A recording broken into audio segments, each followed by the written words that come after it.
Vanishing Point is a story I have chosen to narrate because the main character appears to navigate liminality, an in-between realm triggered by the transporter, feeling loss of herself, identity, and bodily order. Ensign fears the breakdown, the disintegration of her whole, when she transitions, embarking on a voyage of the soul. So the story begins with two members of crew who work with the ship Enterprise. They travel to ancient ruins on an empty planet for a data mission, but are interrupted by Captain Archer's transmission. The captain sounds urgent and has concern for the storms, monitoring as a bigger diamagnetic forms, embodying a swirl of polaric energy and putting the shuttle pod in jeopardy. So the shuttle is out of the question. They'll need to transport. Ensign Hoshi Sato understands but is lost in thought, fearing chaos, fearing loss, and fearing the worst. She tells Commander Tucker, "You go first. Your molecules get pulled apart." But the commander says, "It's safe." Ensign replies, "But what if pieces get put in the wrong place?" Well, after their discussion, Tucker transports.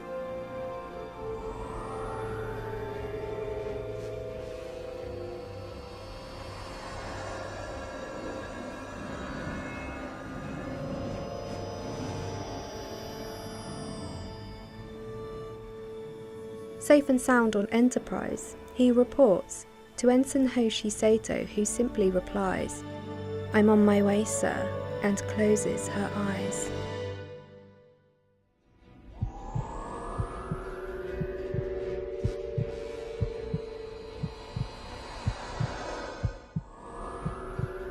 Her vessel disappears, beaming, energizing, like a pattern of scattered stars, dematerializing, transporting from space to space. This in-between is undefinable, a stairless stairwell of transient experience, unrecognizable, transitioning through this temporal, porous boundary of identity, this interstitial passage opening up the possibility of hybridity.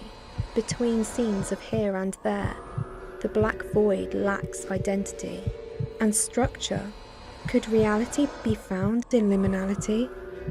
Between letting go and beyond, Ensign transitions within this zone of twilight, Plato's cave, a lost body absent and alone, a ghost within a shell, beaming from planet to ship, through non-linear space-time flux, tick-tock, tick-tick, progressing through this connective tissue of interstices, in between dimensions of translocal experiences, transporting between designations of identity, emerging from the rabbit hole, liminal space, liminality, elevating toward the sky, toward the stars, toward the space,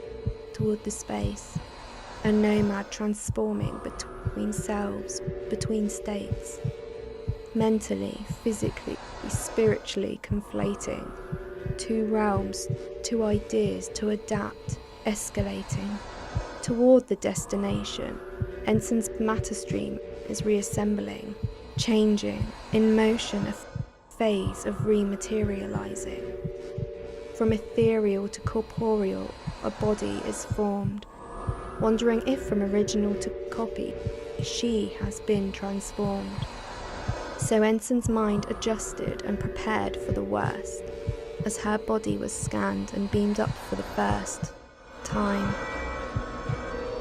On board the ship, Ensign's feeling unsure. Are her molecules and body secure? Back to her quarters, she ponders some more. She stops to answer a buzz at the door. She calls, "Come in," twice, but the captain doesn't hear her. He checks in with Ensign after using the transporter. He mentions finishing the data mission, but Ensign looks odd. The captain reassures her that she'd be taking the other pod, but she doesn't want to get lost. It was very unsettling. She doesn't feel like herself since she went through that thing. The captain mentions Cyrus Ramsey, who never rematerialized. Something went wrong with the pattern buffer, but now the machine is stabilized.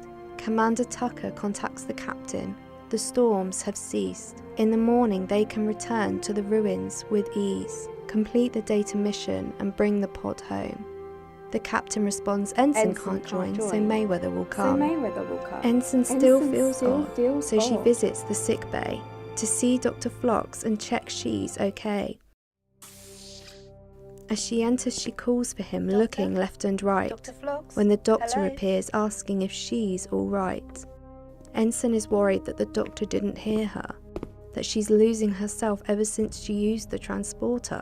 The doctor scans Ensign's molecules but finds nothing wrong, so he prescribes her some sleep and hurries along. Ensign is sleeping soundly when a call wakes her. She's needed on the bridge, it's all a blur. The time is 11. She's running late. Ensign is confused. That's impossible. Her shift starts at 8. Dishevelled, Ensign travels to the bridge. The captain tells her that Tucker and Mayweather have been taken hostage. Shocked by this news, Ensign asks, but by who? The captain answers, the people down there didn't like how you disturbed their ruins. Ensign replies, that simply can't be. There were no biosigns on the planet. It was empty. The captain presses on. He needs Ensign to listen to linguistics. But both she and the universal translator don't understand the stylistics. Ensign is ordered to go back to her quarters to get some more rest. The captain reassures her that it's for the best. Ensign returns to her room and gazes. Into the mirror herself erases. Her body disappears into the mist and appears again trying to exist. Sub-Commander T-Pole buzzes at the door. Come in, Ensign calls once more. Didn't you hear me? She questions T-Pole. Ensign feels like she's losing part of her soul. T-Pole reveals that the hostage situation was resolved. But it's only been an hour. How is the issue solved? T-Pole confesses, with the universal translator they managed to decipher the alien language. But Ensign finds this impossible. She ran every linguistic algorithm possible. Ensign hears a voice say, the stream's too unstable. Come on, Hoshi. But Ensign isn't able to identify who speaks, the source she cannot see. You can do it, Ensign. It's as easy as 1, 2, 3. Hearing voices and vanishing, Ensign goes to the sick bay again, see if the doctor knows why nothing has been the way that it should be. Ensign blurted, something's wrong, very wrong. Can you see me? Since she transported, she feels she is being ignored. Everything changed when she transported and came back on board. But the doctor isn't worried, she's neither porous nor transparent. Ensign's paranoia is becoming increasingly apparent. So Ensign heads to the gym and she starts to work out, but the controls don't respond, filling her with doubt. Feeling lost, her body vanishes from sight. Unable to leave, she stops overnight. Early next morning, T-Pole and Tucker rush in. Ensign tries to communicate, but she's stuck between realms. They can't see or hear her. Intangible she's become, present yet absent.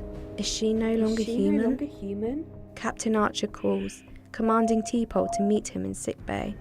T-Pole doesn't hesitate, responding, yes sir, right away. The doctor explains Ensign's concerns about her molecules, that they'd reassembled wrongly when returning her form to corporeal. He's compared the biomolecular scans and found degradation in her subcellular membranes. Within hours, she'll lose molecular cohesion. Continuing the search for Ensign, they return to the pod. The target of her first transportation where she first felt odd. The doctor explains that Ensign's body is absent. Only subcellular residue would now be present. Ensign is desperate. She's still in one piece, they just can't see. The captain orders Tucker and the doctor to scan shaft 7B. Again, Ensign hears a voice. This one demands, what's the problem? Another replies, the stream's too unstable. Ensign feels dislocation. The doctor leaves with no results of Ensign's presence. to inform the captain so he can call her parents. Ensign seems to hear sounds which come from behind. Aliens hacking with cables she finds. Ensign is a ghost to them too. She can't stop them. She goes to Captain's quarters to tell him the problem.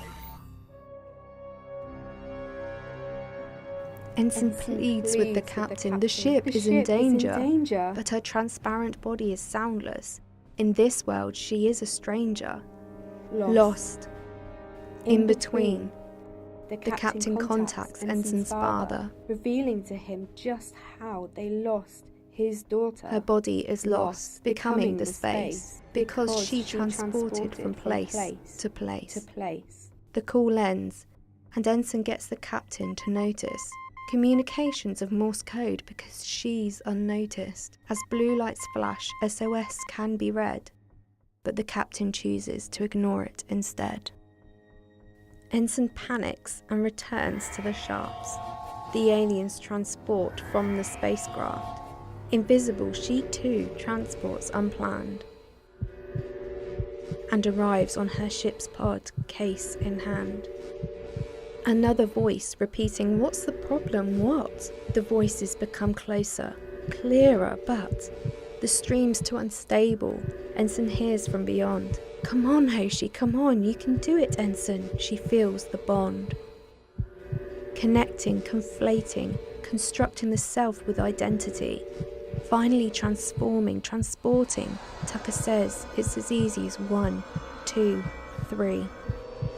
Ensign beams into place as her molecules become one. Immediately she cries, Where are they? We've got to stop them." "Who?" Tucker replies, confused and concerned. He hears her, he sees her. "Everything's fine," he responds. But Ensign's unconvinced and warns of the aliens from the planet below. "They kidnapped you," she gasps, urging them to go. Captain Archer explains how the transporter was affected by the storms. Ensign's matter stream couldn't reintegrate. She couldn't fully form.